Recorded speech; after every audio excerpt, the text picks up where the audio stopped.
Merhaba arkadaşlar. Bugün sizlerle tığ işi kolay bir atkı çalışması yapacağız. İpim Alize Angora Gold. Şöyle renk numarası 106. 100 gram ve 550 metre uzunluğunda. İçine çok az da siyah ipi kullanacağım. Bunun da renk numarası 60. Tığ numarası olarak da 3 milimlik tığ kullanacağım.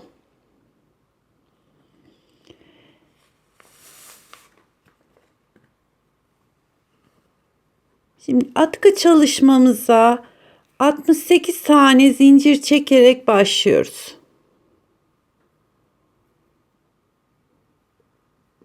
Bir, iki, üç, dört, beş, altı, yedi.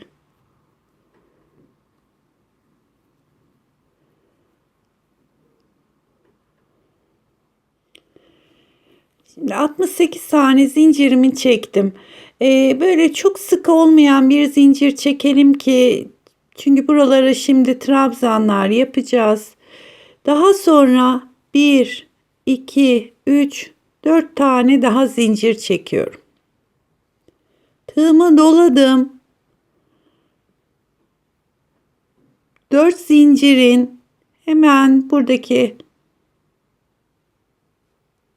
ilave ettiğimiz 4 zincirin ilk zincirine batıyorum. Şöyle bir boşluk oluştu. Şimdi birinci trabzanımız 2 3 tane trabzan yapıyorum. Trabzanlarımız ikili trabzan. Hiç zincir çekmeden tığıma doladım. Alttan bir tane boşluk bırakıyorum, diğerine geçiyorum. 1 2 3 tane trabzan yaptım. Tekrar bir tane boşluk bırakıyorum. Diğerine geçiyorum. Yine 3 tane ikili trabzan yapıyoruz. Hiç zincir çekmeden tığa doluyorum. Alttan bir tane zinciri boş bırakıp diğerinin içine giriyorum. Yine 3 tane trabzan. Sıranın sonuna kadar bu şekilde devam edeceğiz.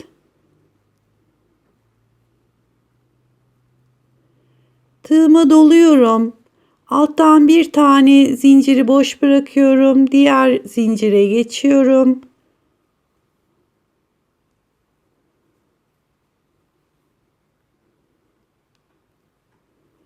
Üç tane trabzan yaptıktan sonra alttan bir boşluk, tekrar.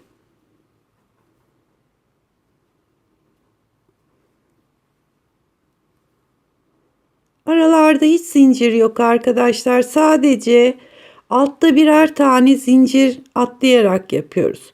Şimdi buradaki zinciri atlıyorum. Bir sonrakine geçiyorum.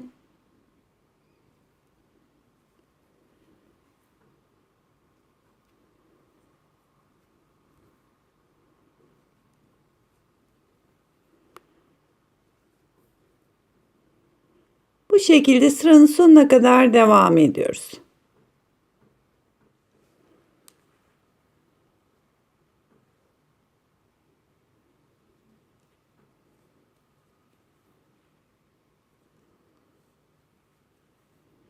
Sıranın sonunda yine 3 tane trabzanı yaptım. Sıramız tamamlanmış oldu.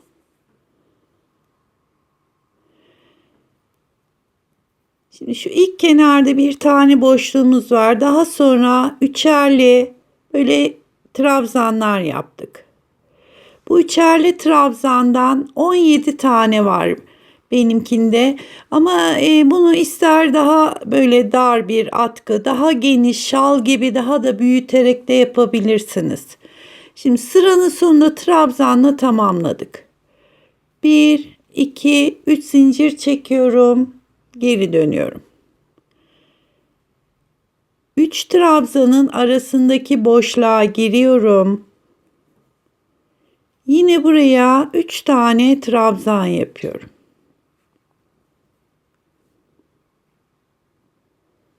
Tığımı hiç zincir çekmeden tığa dolayıp diğer 2 tane 3 trabzan arasındaki boşluğa giriyorum. Ve buraya da 3 tane trabzan yapıyorum. Trabzanlarımız ikili trabzan ve her boşlukta 3'er tane var. Tekrar tığıma doluyorum. Diğer boşluğa geçtim.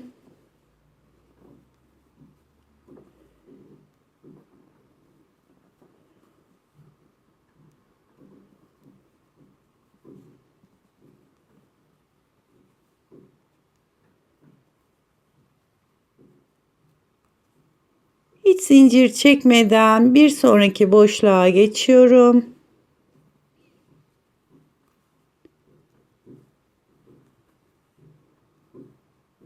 İsterseniz bu sırayı şöyle beraber hızlıca yapalım.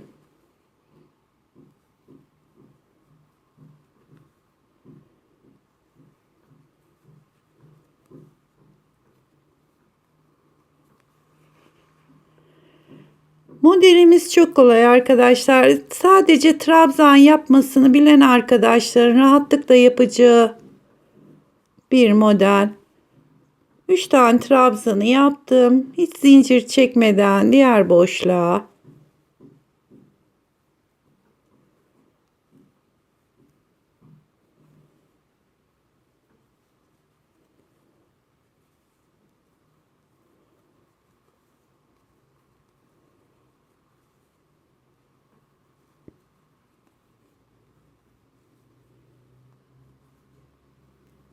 Ve bu alt sıradaki üçer trabzanların arasındaki boşluklara girerek isterseniz aralarda birer zincir de çekebilirsiniz.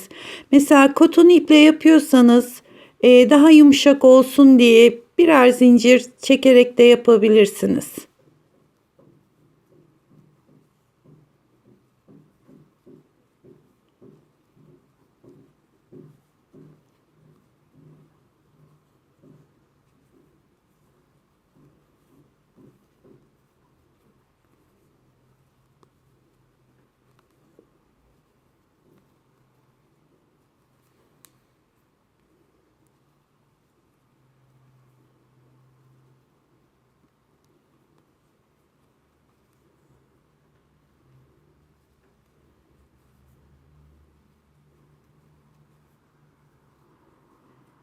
Sıranın sonuna geldiğimizde ilk başlarken şurada küçük bir yuva yapmıştık. Buranın da içine giriyorum.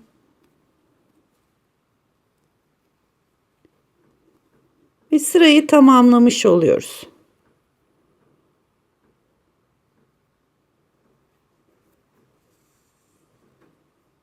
İsterseniz bir sayalım. 1, 2, 3, 4, 5, 6, 7, 8, 9, 10, 11, 12, 13, 14, 15, 16, 17 ve şu kenarda da bir boşluğumuz var. Sıranın sonuna geldiğimiz zaman 1, 2, 3 zincir çekiyorum. Geri dönüyorum. Tığıma doladım. Hemen ilk boşluğun içine 3 tane trabzan yapıyorum.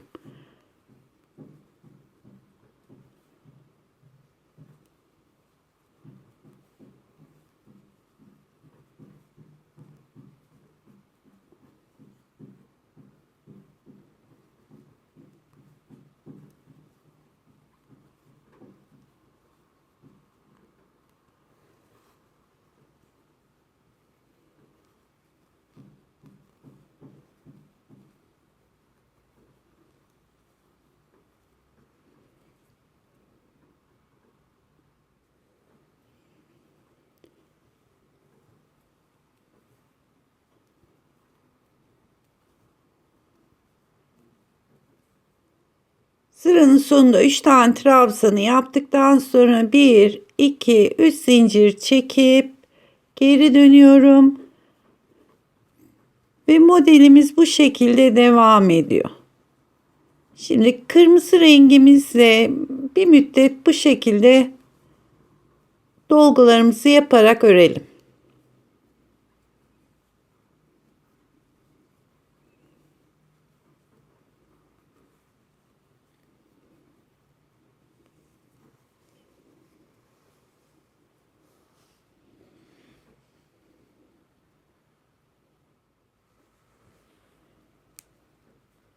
Bir, 2, 3, 4, 5, 6, 7, 8, 9, 10, 11, 12, 13, 14 sıra yaptım. Şimdi şu son dolguyu beraber yapacağız.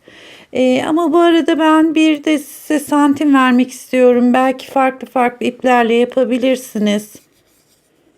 Önce şuradan bir enini vereyim. 24 santim atkımızın en kısmı oldu. Şimdi şu aradaki burası aslında tamamen sizin istediğiniz uzunluğa kadar yapabilirsiniz. 12 santimde şu ara oldu. Şu son dolgumuzu tamamlayalım.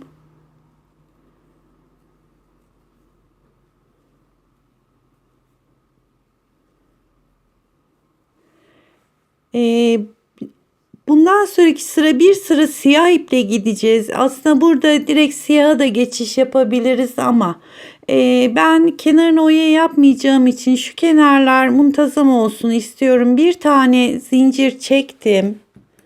Şuradaki ipi kesiyorum. Tabii siz biraz daha kısa kesebilirsiniz.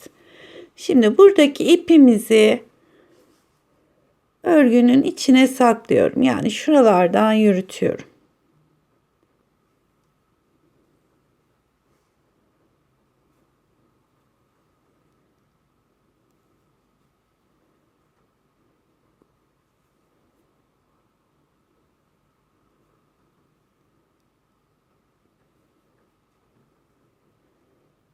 Biraz geriye doğru saklarsak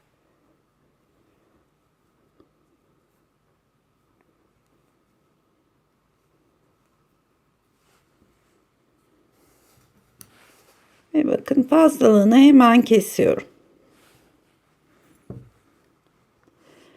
Şimdi bu yönden geldik. Son trabzanı yaptık ve burada sıramız bitti. Şimdi siyah renkli ipi alıyorum. Şöyle bir tane kitlemeyi yaptım.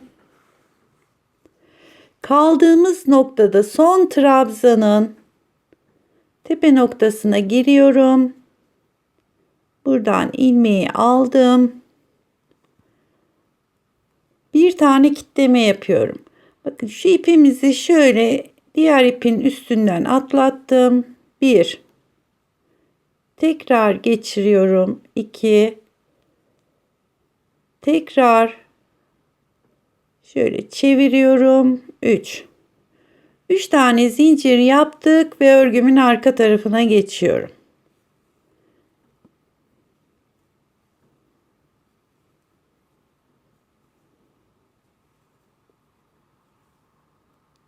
Bakın şu ilk boşluğumuz 3 tane trabzan yaptım. Bu arada bir sıra siyah ipli rengimizde örüyoruz.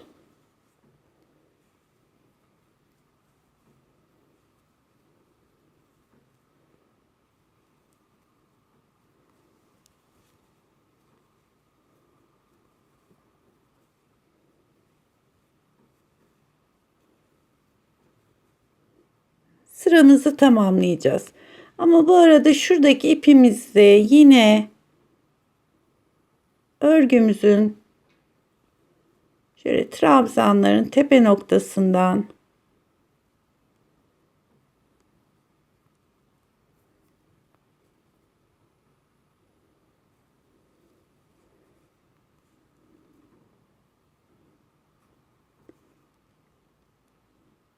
buradaki bütün iplerimizi saklayarak gidersek arkadaşlar temiz bir örgümüz olur. Bunu da içeri doğru sakladım. Ve bunu da kesiyorum.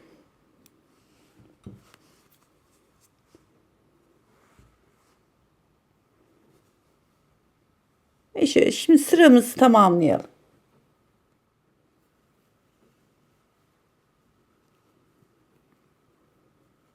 Sıranın sonunda yine 3 tane trabzanımı yapıyorum. Bir tane zincir çekip buradaki ipimi kesiyorum.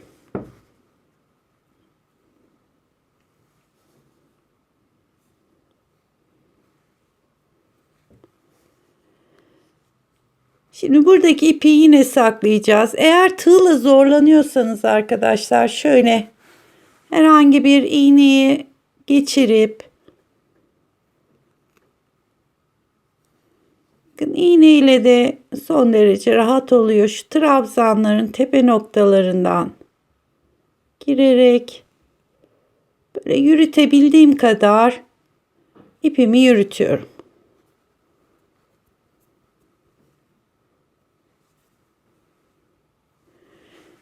Şimdi tekrar kırmızı rengimize bağlayacağız ama kaldığınız yönü unutmayın arkadaşlar. Böyle devam ederek geldik sıranın sonunda. Tam bir son yaptığımız trabzana yine önce bir tane kitlememi yapıyorum. Son yaptığımız trabzanın tepe noktasına girip şuradaki ilmeği alıyorum. Önce bir tane kitlemeyi yapıyorum. Bakın bu ipi diğerinin üstünden şöyle geçirdim. Bir daha geçiriyorum. 2 ve bir kere daha geçiriyorum. 3. 3 tane zinciri çektikten sonra geri dönüyorum.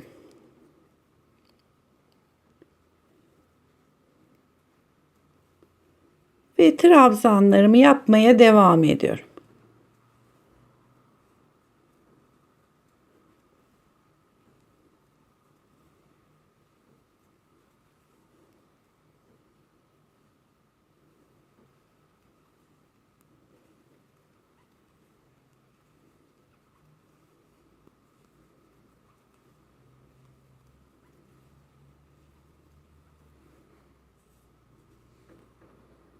Hemen şuradaki ipimizi sıranın sonunda da dönüşte de yapabilirsiniz.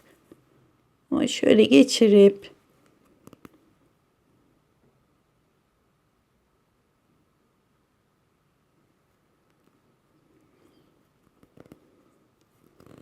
ipin ucu biraz tüylenmiş arkadaşlar. Şöyle geçirdim. Hemen buradaki ipi de şöyle yürütüyorum. Ve her renk değiştirdiğimizde bu işlemi yapacağız arkadaşlar. Yani kısa bir yer onun için böyle biraz oyalayacak bizi ama bakın böylelikle başladığımız yerler bir renk değiştirdiğimiz yerler tertemiz olacak. Şimdi kırmızıyla 2 sıra yapacağız.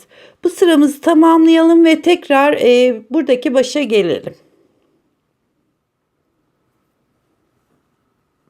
Şimdi kırmızı rengi de 2 sıra yaptım. Bir zincir çekip ipi kesiyorum.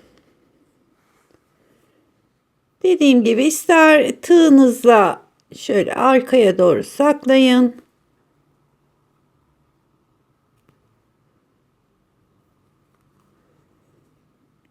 İster iğneyle arkadaşlar nasıl rahat geliyorsa size. Önemli olan şu kenardan biraz içeri doğru bu iplerimizi yürütmek.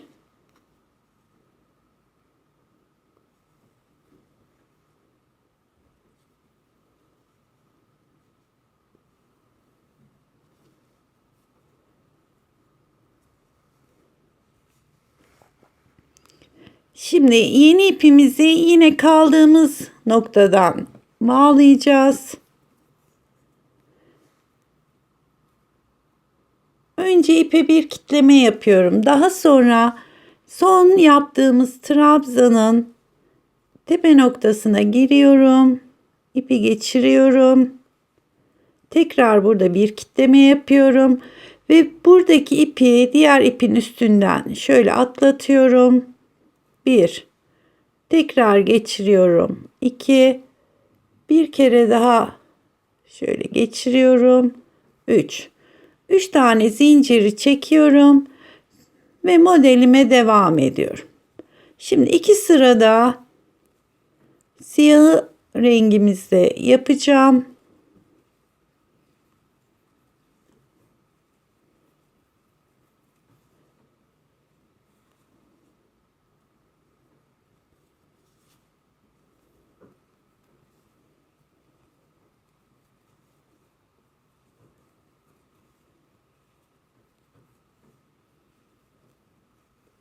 Şimdi şurada şu ipi de tekrar dediğim gibi ister iğneyle ister tığla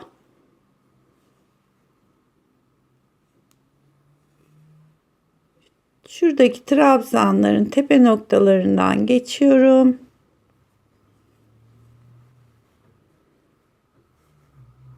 Ve kalan iplerimizi kesiyoruz. Sanırım renk değiştirmesi anlaşıldı arkadaşlar. Şimdi 2 sırada siyahı yapıp daha sonra yine devam edeceğiz. Ben bu arada ilk başta bir sıra siyah yaptık. 2 sıra kırmızı, 2 sıra siyah, 2 sıra kırmızı ve yine bir sıra siyah olarak dolgularımı tamamladım. Artık bundan sonra bu sadece atkımızın uç kısmına koydum. Bundan sonrakine sadece kırmızı rengimizle devam edeceğim. Yine şuradaki ipimizi saklayalım.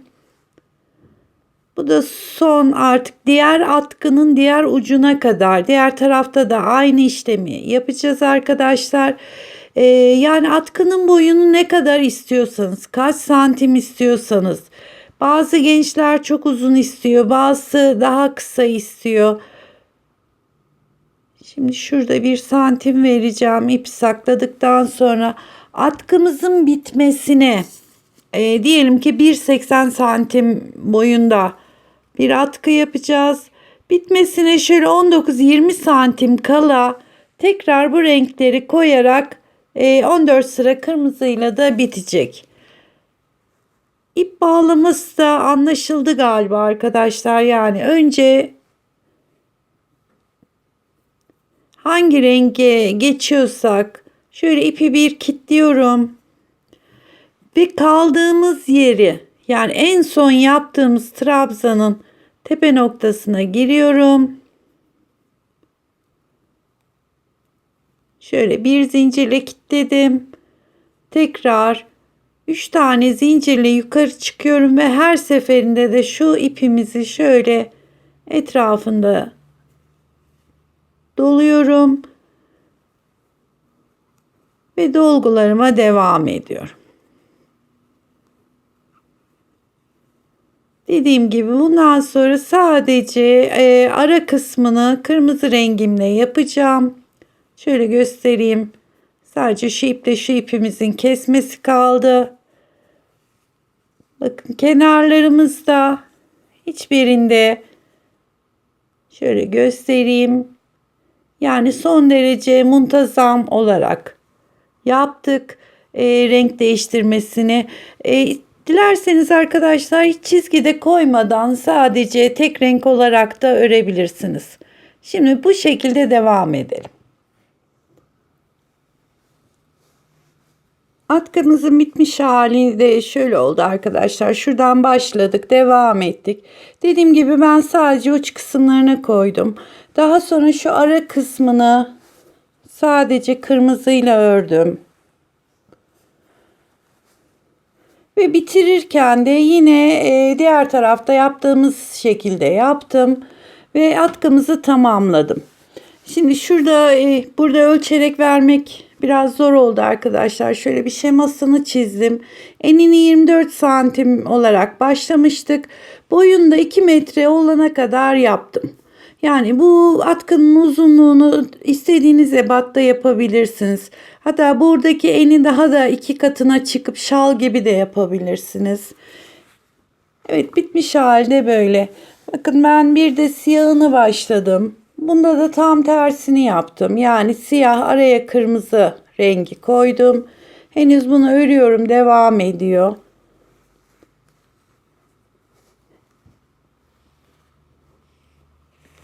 Atkımızda 2 tane kırmızı ipten, yani biraz daha ipim var. Bu kaldı arkadaşlar. Yani 2 tane ip yeterli oluyor.